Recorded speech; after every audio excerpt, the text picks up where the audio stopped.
آپ حیران ہوں گے، میٹرک کلاس کا پہلا امتحان برصغیر پاک و ہند 1858 میں ہوا اور برطانوی حکومت نے یہ طے کیا کہ برصغیر کے لوگ ہماری عقل سے آتے ہوتے ہیں، اس لیے ہمارے پاس پاسنگ مارکس 65 ہیں تو برصغیر والوں کے لیے 32.5 ہونے چاہئیں۔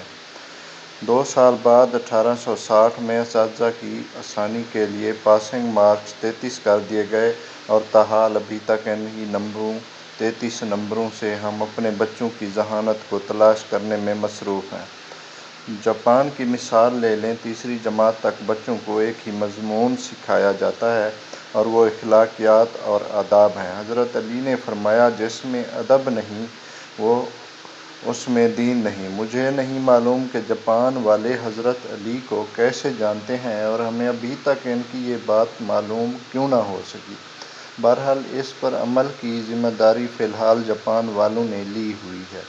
ہمارے ایک دوست جاپان گئے اور ایئرپورٹ پر پہنچ کر انہوں نے اپنا تعارف کرایا کہ وہ استاد ہیں اور پھر ان کو لگا کہ شاید وہ جاپان کے وزیر اعظم ہیں۔ یہ ہے قوموں کی ترقی اور عروج زوال کا راز۔ اشفاق احمد صاحب کو ایک دفعہ اٹلی میں عدالت جانا پڑا اور انہوں نے اپنا تعارف کرایا کہ میں استاد ہوں۔ وہ لکھتے ہیں کہ جج سمیت کورٹ میں موجود تمام لوگ اپنی نشستوں سے کھڑے ہو گئے۔ اس دن مجھے معلوم ہوا کہ قوموں کی عزت کا راز استادوں کی عزت میں ہے۔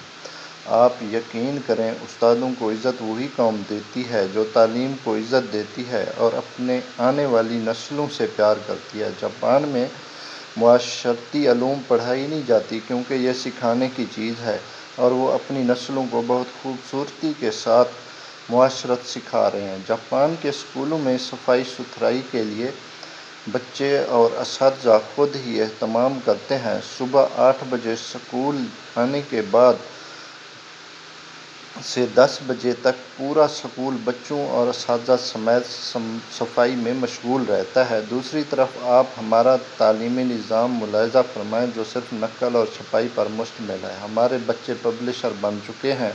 آپ تماشا دیکھیں، جو کتاب میں لکھا ہوتا ہے اساتذہ اسے نقل کرتے ہیں، بچے دوبارہ اس کاپی کو چھاپ دیتے ہیں، اساتذہ اسی نقل شدہ چھپے ہوئے مواد کو امتحان میں دیتے ہیں، خود ہی اہم سوالوں پر نشان لگواتے ہیں اور خود ہی پیپر بناتے ہیں اور خود ہی اہم سوالوں کو چیک کر کے خود ہی نمبر دیتے ہیں۔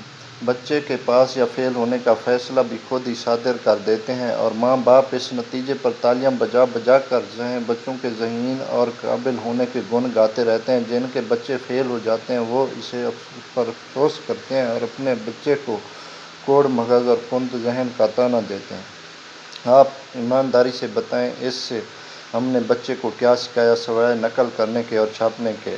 ہم 14-13 سال کے بچے کو قطار میں کھڑا کر کے اسمبلی کرواتے ہیں اور وہ اسکول سے فارغ ہوتے ہی قطار کو توڑ کر اپنا کام کرواتے ہیں، اور جو جتنے بڑے اسکول سے پڑھا ہوتا ہے قطار کو روندتے ہوئے سب سے پہلے اپنا کام کروانے کا ہنر جانتا ہے۔ ہم پہلی سے لے کر اور 10ویں تک اپنے بچوں کو سوشل اسٹڈیز پڑھاتے ہیں اور معاشرے میں جو کچھ ہو رہا ہے وہ بتانے اور سمجھانے کے لیے کافی ہے کہ ہم نے کتنا سوشل ہونا سیکھا ہے۔ اسکول میں سارا وقت سائنس رٹے لگانے میں گزرتا ہے اور آپ کو پورے ملک میں سائنسدان نامی چیز نظر نہیں آئے گی، کیونکہ بدقسمتی سے سائنس سیکھنے کی اور خود تجربہ کرنے کی چیز ہے اور ہم اس سے بھی رٹا لگواتے ہیں۔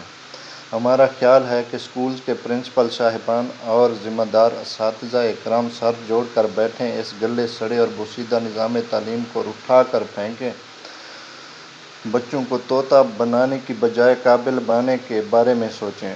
آئیے ہم سب مل کر اس ویڈیو کو شیئر کریں تاکہ ہمارے وزیر تعلیم اور